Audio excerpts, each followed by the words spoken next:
Welcome to the New Media Lab. I am your host, Rob Southgate. Hey, this is our first episode. Welcome and thank you so much for joining us. A little background on me. I have been involved in new media for the last 3 years. I had started podcasting, and then about 2.5 years ago, Martha, my wife, and I decided to start our own network, and that's what we've done ever since. We grew from one show with 2 people sitting on a couch recording with an MP3 recorder to almost 80 shows right now, and a whole YouTube channel that is burgeoning, and blogging, and all sorts of things that would fall under the new media umbrella. Over time, you'll get to know that I actually feel that I've been involved in new media a lot longer than that, and that this is really where my passions lie. As a result of my experience in new media, I'm always getting asked questions about how to break in and ways to improve what I'm doing, and really just the nuts and bolts of the whole thing, including social media and marketing. I'm no expert. In fact, very few people that I've met that claim to be experts actually are. What I bring to the table is I think great ideas are everywhere. I think there is genius sitting next door all the time.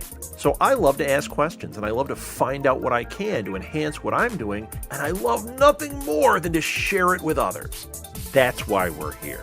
Each episode, what we're going to do is we're going to interview somebody who's involved in new media, be it a blogger, a podcaster, a YouTuber, or anything else that would fall under this umbrella or that would help somebody who's trying to do something in new media.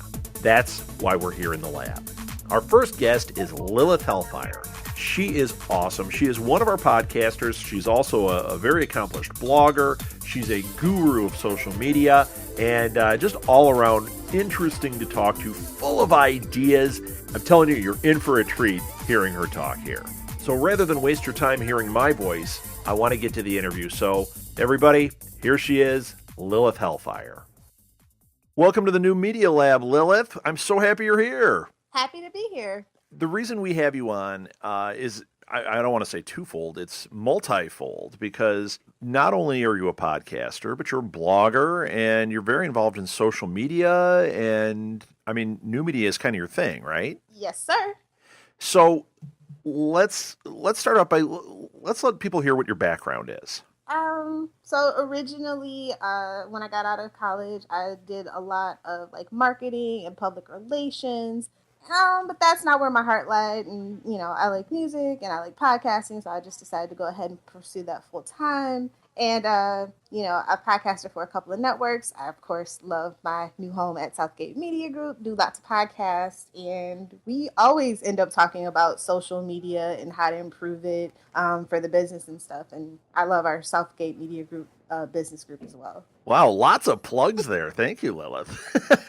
So, podcasting. Let's talk about that. Let's start there, because the focus of this show is not just podcasting, but it's what we're rooted in. So we're going to kind of start there. You said you started in podcasting. What did you do, and where are you at now with it? It started out as kind of just this weird random hobby for school, actually, for a club, and I loved it and took it a little bit more seriously. But I got a job as a PA on one of my favorite shows, and I had to take a break, and I was like, oh, do I really want to come back to it? I still love the show. Let's do it. And, you know, as each show, like, as I loved each show more and more, I got more and more obsessed and tried to figure out how to really seriously take it serious, and just kind of snowballed from there. Okay. And then social media is a big thing. Now, did you... Oh, I hate social media, though. Like, it took me forever to... You hate it? I hate it. It's the worst thing. Honestly, it's the worst thing. Like, in my personal and professional life. Like, I'm not, like... I feel like it feels like so... Makes people feel, like, self-important, and it's all these weird psychological studies that they do, and I just get weirded out about it. But, like, you have to do it as a business, and especially as, like, a podcaster or any kind of internet personality. Like, you just have to do it to broaden your reach. So I just... research and just do what I can do. You know, Twitter, of course, is up there. Facebook, it's the king of all things. I don't know how that happened. Okay. Yeah, you seem a little grumpy about Facebook. So you started to do it. That was going to be one of my questions. Lay it out there. What do you think the top social media that anyone involved in new media should be involved in? And this might be a tough question. Yeah, it depends on your demo, honestly. And, you know. Well, and what you're doing. I mean, if you're a YouTuber, what do you think is the best way to reach out? If you're a podcaster, what do you think is the best way to reach out? And yeah, demo does play a factor. Okay, so YouTube has a very specific kind of demo if you're talking like just for content wise instead of like a business side of it. So if you're a YouTuber, you definitely need Facebook, you definitely need Twitter. Tumblr has really actually helped a lot of YouTubers from the YouTubers that I know and the Tumblrers that I know. So definitely those three. But Tumblr is kind of coming down. It's kind of in that MySpace phase where they got bought out by a bigger company and they're doing all these changes that nobody likes and their users are leaving in a mass exodus kind of situation. Yeah, right. So, but for right now, Tumblr is still a really good app for, I'd say, 13 to 34-year-olds. And that's usually a pretty good demo to go by for a lot of different shows and, like, YouTubers and, say, like, TV shows. So I see tons of TV shows on Tumblr now, and that's how I knew. I was like, uh-oh, corporate alert. Yeah, here it comes. So okay, you mentioned Twitter. You mentioned Facebook. You've mentioned Tumblr. Now, Facebook, what do you think about Facebook as a medium? Do you think that people should put efforts into it, or do you think they should leave it alone? What are your thoughts? It's what, like, if you are a podcaster specifically, you definitely need to get your Facebook likes up, and which is really hard, actually. Their logarithm and their formulas and stuff are very inefficient, I feel. I feel like it's definitely not worth it unless you're already big to, like, buy into ads and all that other stuff, just because of the engine that they use. It's really hard for the budding, like, podcaster or just startup business to, like, really get it going. And that's what frustrates me about Facebook, but it's everywhere. You need it. You can check in here. You can do this there. Everybody has integrated Facebook. And I just, like, seriously, I mean, Facebook was just budding when I was in college. Like, I've watched the rise and fall of MySpace, Facebook, Twitter, a couple of other places too, and it just amazes me that Facebook has stayed around, especially with all the shenanigans they pull. Yeah, and it seems like so many people you talk to hate it, have negative things to say. Yeah, they do. And like for us with our shows, people always when they come in and they want to do a show for us, and we start talking about, like, setting up your social media and what you need. One of the first things we set up is Facebook, and a lot of them immediately start in with, okay, so should we buy the ads to get more reach? And it's like, it seems like that should be, but it's not. Now, what do you think of that? What do you think about, like okay, so you start a show, let's say you started a Gotham podcast, and you want to reach that audience. Would you do the advertising thing on Facebook up front? No. What you want to do with Facebook when you start a Facebook page is you want to kind of Google your show, and you want to follow all the accounts and especially all the fan groups. And then, as long as it's okay with the group's rules and stuff, kind of just go, hey, I do a podcast. Hey, do you guys live tweeting, especially reaching out to the show that way and kind of building your Facebook. And I think once you get around like 500 and really good interaction, say about 50 likes and comments and or shares, that's when you really start to actually see a difference. And then I would say, like, when you have at least 500 likes, it's okay to buy an ad, because then your reach is broadened. It's just the way that Facebook works. It's this really weird random thing that I've had to figure out through lots of research. Yeah, interesting. Because we've had people that have done it. We have a podcast that has a ton of Facebook followers at this point, and that was their strategy. They, from the beginning, paid for the, I'll put $10 a week towards Facebook ads. Okay. And you know what? Here was my thought on it. And this might be flawed, and you tell me what you think. In the beginning, we saw their numbers for Facebook followers were climbing like crazy, right? Mm-hmm. But it wasn't translating into listens. You can see how many downloads a show is getting. So if that show, I mean, we're going to throw just really super not real numbers out here. Let's say they have 500 followers on Facebook, and then we'd put out the new show. This show would get 60 listens. It's like that's not translating in any way. That's the hard thing as a podcaster, translating your followers from all your social media into actual, like, listens and downloads. Right, calling them to action. Yeah. And but the thing that's flipped is, this year I've seen that they have a ton of followers on Facebook, but their numbers are going crazy. And I can't tell, is it because of the long-term effect of having that many people? Or is it that, you know what, they've just reached other areas. They're doing more tweeting. They're doing other things that are more effective. Well, also it has a lot to do with how many people you are actually friends with on Facebook. Do you reach out to them? Do you post all that stuff on your own social, your own timeline and promote it that way? So it's really hard to tell what's what when it comes to Facebook, and they want to keep it that way. Now, there's another thing. We're going to focus on Facebook for a minute, and then we'll move off of it. But for you, like, do you suggest that, let's say you're somebody who's podcasting, you've set up a show page, okay? Do you suggest, like I know that when we tweet it out, when we send it out on Facebook, we immediately post something to Facebook, and it goes on the show page. Mm-hmm. We also do it on the main company page. Do you suggest people then do the same thing from their page? Should they add a note to it? Yes. Personalize should they be promoting it that way? Definitely. Okay. I think the person that I like the best, no offense, guys, but in the Southgate Media Group that does it really well is Phil Perch, who does Before the Bat and the Flash Arrow Power Hour. He's always on top of it. He does an excellent job. So I think that's a really good model to follow. He always makes a little personal note. He shouts out the person that he co-hosts, and so they can share it on their timeline and make a little note, and kind of that gets the interaction up, and that gets more notice in the Facebook sphere. So for the people that are listening that are not part of Southgate Media Group, I'll just kind of fill in who this is. Phil is one of our podcasters. He does the Before the Bat podcast. He's on the Flash Arrow Power Hour, and he does all sorts of other things for us, and blogs and everything. If you follow Phil, you can follow him on Twitter. You can find him on Facebook. You can also find him at Before the Bat and kind of follow the thread from there. Phil does do a great job of just filtering it right out there. Dave White from 80s Reboot is another one. And then Ricky, who is your co-host. Oh, I love Ricky. He's really good at it. He's amazing. And he tags everybody in the group, when our stuff comes out. And yeah, that's just a really good way. And because we have so many people, I feel like we're at a really good advantage, because it's hey, we're doing this. Can you retweet this? And then, we have the three, you, Martha, and the main account of Southgate Media Group, and then it kind of just goes out from there. And I really like how you guys do that too. But I think it's really hard for somebody that's not in a podcast network to get their social media going, just because there's so much out there. It's tough even for a network. We wrestle with it here. So yeah, I can imagine. So okay, I want to move on to other social media. So that was kind of touching on Facebook. I'm going to bring up the big ugly.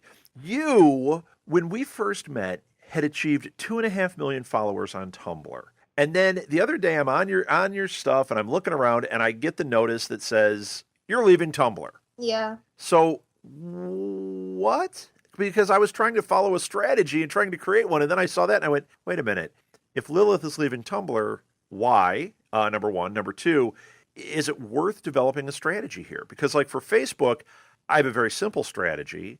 For Tumblr, I almost feel like just let stuff post and just leave it where it is. What do you think? What happened? It had a lot to do with the minute they Yahoo bought Tumblr. I just it just changed. The atmosphere changed. It got really corporate. They're trying to make it into Facebook, and that's just not what Tumblr's for. A lot of people feel the same way that I feel. So it's just it's just a matter of preference. It's all the ads that popped up, and I'm not here for that. And they kind of have changed, it's supposed to be it started off as a microblogging community, and then it just developed into something more. But when they got bought by Yahoo, they were like, no, this is not what we want. We want you guys posting cat memes, and that is it. No conversation, no, and they've just made all these changes that make it hard for users to interact, as opposed to just, hey, post this cat meme and, click the ads kind of thing. And that just kind of rubs Tumblr people in the wrong way. Yeah, they're just trying to make it viral stuff, and that's it, right? Yeah. Yeah, okay. So that's why you bailed. Did your 2.5 million followers follow you? I know that my 200 of my mutuals, people that we both follow each other and stuff, and we have each other's contact stuff on other places. 200 people left that I know of, and they didn't even post a notice. They were just overnight click goodbye. Yeah. And as they make more and more changes, I see more and more people just inactive blogs. So that usually means if that blog is inactive for more than 2 months, that user's never coming back. That it's probably done. Yeah. So okay. So moving on to the next one. We're not going to move on to just one. No, we are. Look at that. I'm changing my mind. We're going to move on to Twitter. Okay. What do you think about Twitter, and how do you use it? I actually have kind of grown a lot more fond of Twitter as of late, in like say the last 7 months. I think that they've grown as a company is amazing, first of all, and but it's also very quirky with their analytics and their logarithms from how they post what's popular and stuff. But their business side, even just for like the regular user who just wants to brand themselves personally and build like a professional name, are really good. I love how the business side of Twitter has grown to not just companies but individuals as well. I've been in on it for that from the ground up. Like the minute they started like doing all the business stuff, like I got opted in and I love it. I love all the behind the scenes mechanisms of it. I think Twitter is really growing and flowering, and that is a model that people should actually be using for microblogging specifically. So with and microblogging and podcasting and all that is so similar. So anyone listening that's doing new media, I mean, this is solid advice. And also following following major influencers is a big thing, and but you can't be disingenuous about it. Like you have to genuinely like the person, the people that you're following, and interact with them, and when they interact back with you, it's like kind of moment. But like you also have to interact with your followers. You have to be consistent. So you want to. So yeah, okay. That is what I want to talk about with Twitter. So there's a few different aspects to Twitter, because this is something that's really something I've been exploring and playing with, and it is having an effect on our business. Number one is the interaction through Twitter. I love it because it is so personal. I mean, like we have fans that pop up out of nowhere. They'll write something, we write back, and they immediately feel like, oh my gosh, this person from this show just wrote back to me, and now they're writing back and forth with you like crazy. And I really enjoy that. I think that it really connects people that way, and I think people on the outside that see it, that are not, you got your introverts that maybe you're going, I don't know if I want to write to them. They see that interaction, and it has a real positive effect on them, too. Do you find that you use Twitter in that way? Is it a very personal thing, or do you find, no, it's better as like a business type platform? I think as a podcaster, business and personal gets a little blurred, especially if you're an independent. Do you know what I mean? And I think that that's perfectly okay. Absolutely. I know a lot of my followers I actually are online friends with, and we do other forums together because, I write reviews for different sites and stuff like that. I'm a big part of the Beauty and the Beast fandom. So a lot of the beasties, they'll have some project and they'll tweet me and I'll retweet it or I'll write about it or whatever. And that just kind of grows your community. Do you know what I mean? I think it's perfectly okay for quote unquote business and personal to blur when you are in the podcasting business specifically. Now, what about hashtags? You mentioned hashtags before. Hashtags and tagging, this is probably the hardest thing to tame with all of this. Really? What are your thoughts on this? I mean, well, I'll tell you why. Take our show. We have a show, This Week in Geek, and it covers, all the geek news from the week. So there's a ton of topics, and I keep experimenting with it. I try to hashtag each thing that we use, but I never know if I'm using the right hashtags. Like, let's say it's Batman versus Superman. I might hashtag it Batman Superman. I might tag it Batman. But then I find out through other people that I'm following that there are other hashtags that the fans are going through. Yeah, those are the ones you want to use.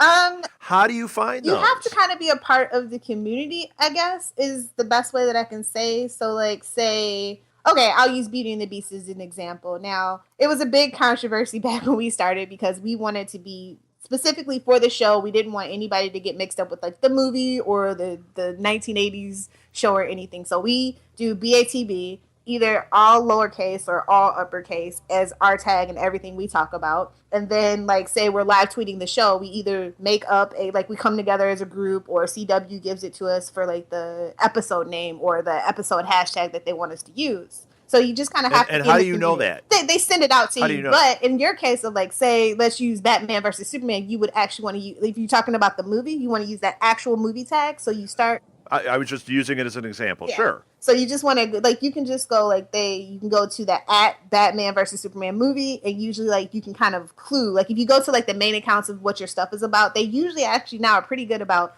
using the hashtags on like either their bio or the tweets that they're using, and you kind of just go and see what the users are kind of using that follow them. It's a little bit of detective work, but it usually works out. But if you're in the community, you kind of just know. It's just kind of, hashtags actually grew very organically out of Twitter. Like the people that created Twitter didn't actually come up with that idea. It was the users. So. Oh, really? I didn't know that.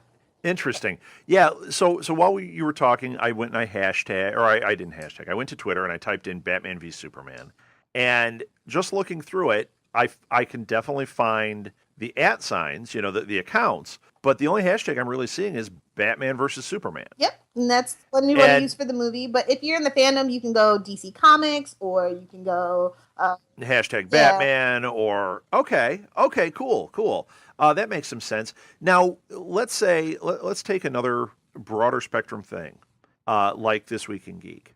If you were to create a strategy for it, we're going to talk strategy. We're going to talk about two different ways of strategizing here. If you were doing a big, broad show like that, would you do the accounts of the various things? So if we talk about Rock the Casbah, and then we talk about The Muppet Show, and then we talk about Batman, Superman, would you send out a tweet for each one with the @ sign and the hashtags? Do you think it's smarter to just hashtag stuff? What are your thoughts on this?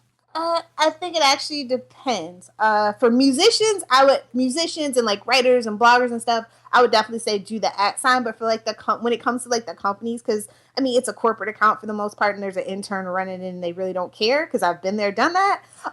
Okay. So it's like a big. You were that intern. Yes, I was. And so I would say just keep the hashtags like for like the main thing, and then maybe if you can find like the fandom tag, use that, because on Twitter you only want to generally only want to use 2 hashtags per tweet, because it gets filtered out as spam. You can push it to 3 sometimes, but I notice like most of the time 2 is the max. Otherwise they think it's like spam or somebody being, sarcastic. Oh, that's interesting, because, I've read a lot of books on this and a lot of articles, and I read 3 to 4 is the max you want to do, but you're saying keep it around 2. Yep. Plus, you have to remember Twitter etiquette. Like, right? So there's 140 characters, and generally you only want to use about 115. Well, actually, that's changed now because of the way that you can tweet, retweet, and quote people now. But back in the day, it used to be 115. Right. So you could like actually get in like some snarky like side comment. But now they kind of fixed that, and I kind of, like I said, Twitter is the model you want to follow. They're on top of it. So, okay. So here's the other question. Let's say it's Beauty and the Beast. You're going to do a strategy for this. Let's say you've recorded a new episode and you want to get the word out. Would you do the @ sign for Beauty and the Beast on one of them at least? On all of them? Would you have, let's say, 10 hashtags to choose from. You're going to use 2 each time. Would you do them all like in a group? Would you spread it out over the 7 days or 2 days? Or what are your thoughts on that? Okay, so you have a new episode of your podcast. What to do? Now, if it's on a TV show, and if the actors are actually active on Twitter, sometimes it is prudent to kind of, if you know your fandom very well and you know the people that are active in the Twitter community, say, for instance, since we're talking about Beauty and the Beast, I would definitely tweet at Austin Bases and say, hey, I have a new episode of the podcast. Loved it. Hashtag Beauty and the Beast. Hashtag name of the episode. So 9 times out of 10, if that person, if you have a name for yourself, or even if you just make a nice comment, they will kind of usually retweet it, or at the very least favorite it. So, that's how I Now, does them favoriting it, does that help you? If they have uber obsessed fans, they can totally see what you have favorited. But a retweet is always better. Let's just be real. Yeah, because I see people favoriting things, and I always wonder, like, I don't really see that ever. It's more, the retweets are what really matter to me, and the quote tweets I love. It helps in the algorithm in the grand scheme of things for your notes and everything.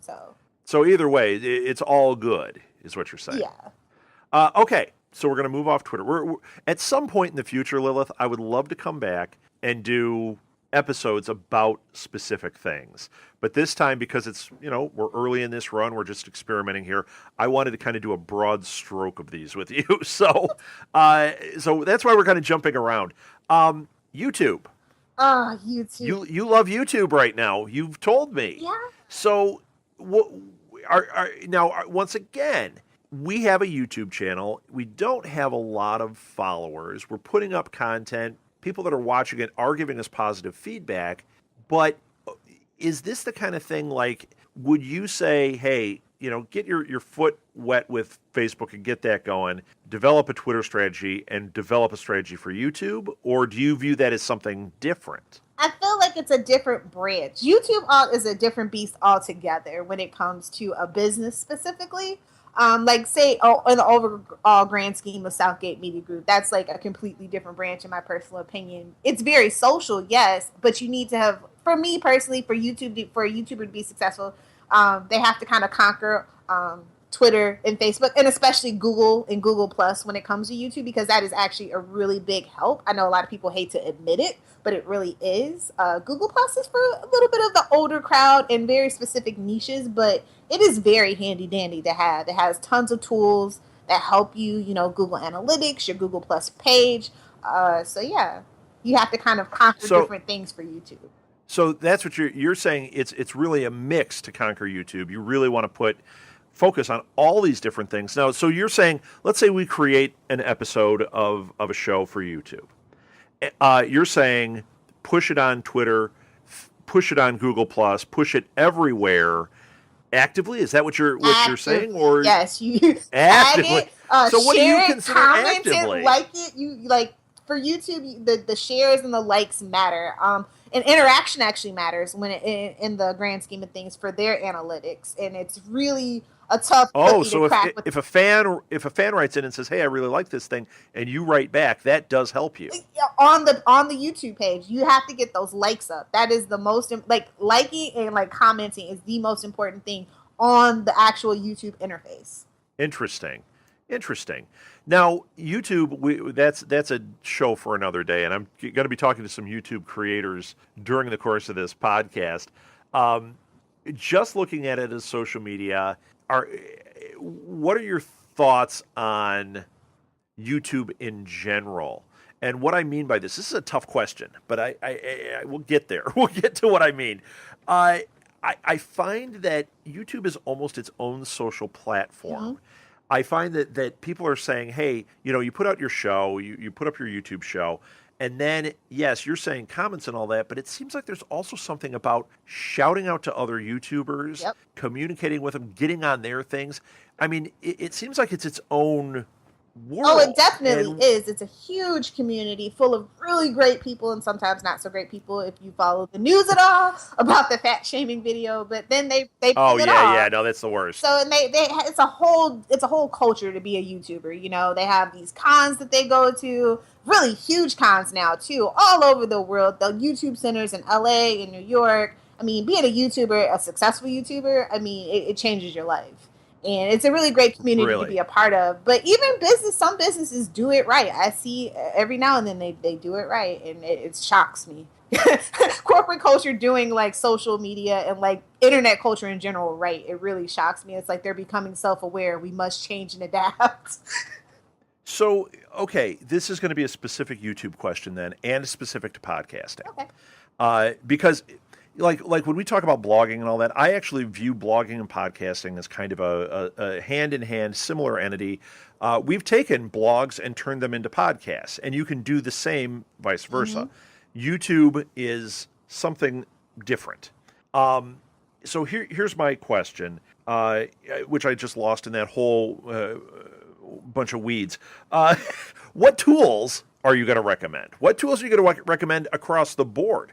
Are there tools for YouTube? Are there tools for Twitter? Are there tools for Facebook that you think, wow, these should be in your toolkit? For YouTube, I'd say you definitely want to use Google Analytics and the audience demo that they give you. They're tools for analyzing your audience and figuring out how to grow. And they have YouTube boot camp and stuff like that. I think that if you do want to be a successful YouTuber, they absolutely want you to be a successful YouTuber. And they give you all the tools if you just go to say a YouTube creator boot camp. You can get a really good idea about if being a YouTuber is for you because of all the things that it entails. And the most famous YouTubers are all professional YouTubers, and they do it as a full-time job. So that should kind of give you a hint about how in-depth it actually is to be a successful YouTuber.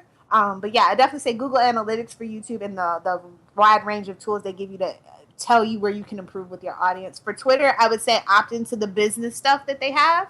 Absolutely. Oh, and also Sumall is not a bad tool to have for Twitter if you want to analyze your audience, when the best time to post is, and all that good stuff. And as for Facebook, on a professional level, when you look at your pages and they give you all the insights and stuff, that's a little scary. Like, you're like, oh, I haven't had a new like in 2 weeks or whatever. You just kind of have to get out there. Don't be afraid to bother your friends and family to like your page to get your numbers up, because it's just a numbers game with Facebook. Like, if you have low interaction numbers, they're just like, don't want to deal with you. So. Oh, interesting. Yeah, it's a vicious cycle. So we didn't get into Clamor, but I just want brief thoughts. What do you think of Clamor? I'm in love with Clamor. Like, I got the option to opt in when it was still in beta and stuff. And I actually just attended a webinar from the She podcast. They had one of the co-creators on, and he went all through Clamor and how to use it as a business tool, as like a syndication tool. It's just gave me so many great ideas to use Clamor. Ricky is in love with Clamor. He rocks it at the Clamor. I'm learning how to be better with Clamor. I like Clamor. 18 seconds of sound, and how you can curate stuff. And they really are. It almost seems like Twitter, but with audio. Yeah, they were calling it like the Instagram. And I'm like, no, it's not the Instagram of audio. It's the Twitter of audio. Yeah, Instagram would mean it goes away. Ooh, ouch. You know? Well, because Instagram does. It just kind of poof, it's vaporware. And Twitter, you can go back and you can look at what people have written. And like, we put a Clamor up. We put one up just as a test. It's still sitting there, and it still gets listens. Yep. I mean, that doesn't happen with Instagram. Yeah, I definitely want to encourage podcasters to get in on the Clamor phase. Our Ricky and I's podcast, Prime Tech Files, we use Clamor, and I think it really has helped our numbers. I think the more that we've gotten involved with Clamor, our numbers have slightly gone up from what I've noticed. Excellent. Lilith, there is so much more we could talk about, but that's it. These episodes are short, so thank you so much. Do you have any final thoughts you want to give before we end? I know Facebook's a monster, but you got to use it. Okay, we'll go with that. Thank you for all the great advice, Lilith. I know I'm going to be processing this, and I'm going to be looking at some of these things like Sumo. That was one I don't know, so I'm definitely going to look into that. Thank you again so much. You are awesome, and we will definitely have you back in the future if you want to come on. Of course. Anything for you, Rob. Have a good day. Oh, I love that. Thanks, Bye. Lilith. Thanks for joining me for the pilot episode of New Media Lab. It was really a pleasure speaking to Lilith, and we hope to have her back again soon. You can follow me on Twitter at rsouthgate. You can follow our company at SMGPods. You can find all our shows at our website, www.southgatemediagroup.com. Also, we wouldn't be taking our own advice if we didn't have Facebook, Twitter, Instagram, Clamor, basically any of the social media platforms that were discussed here or that are out there, we try to be a part of. Just look up Southgate Media Group and eventually look up New Media Lab. Contact information for Lilith and all her social media links can be found in the show notes, and also we'll put links on our website too. If you have questions for me or for Lilith, please write to our email, southgatemediagroup@gmail.com. Be sure to subscribe to us on iTunes or anywhere else you get your podcasts. This has been a production of Southgate Media Group. And now we're going to leave you with a song by Patrick Tanner. It's from his album Soft. It's the kindest person I ever knew. We will talk to you next week. Thanks again for listening. I feel nothing, can't feel a thing. Could it be there's something after it all, after all? You look like you just seen a ghost. It could be, but he loved you most of all. Of all that he left behind, a stack of records and some books. Now that I am off the hook, could you play them just the same?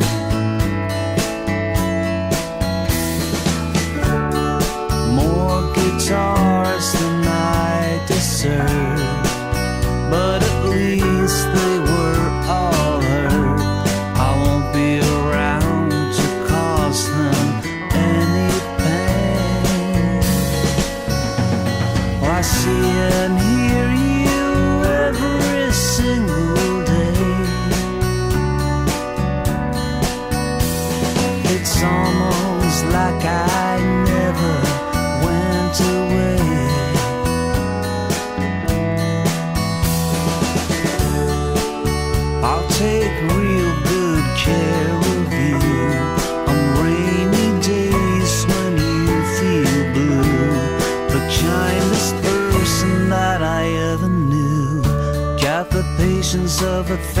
and saints.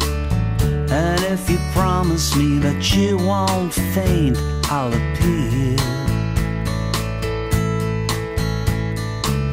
Light can be found in the dense and the dim and the tiniest things. Like the head of a pin, I'll be near. And I'll wipe away your tears. A stack of records and some books. Now that I am off the hook, could you play them just the same?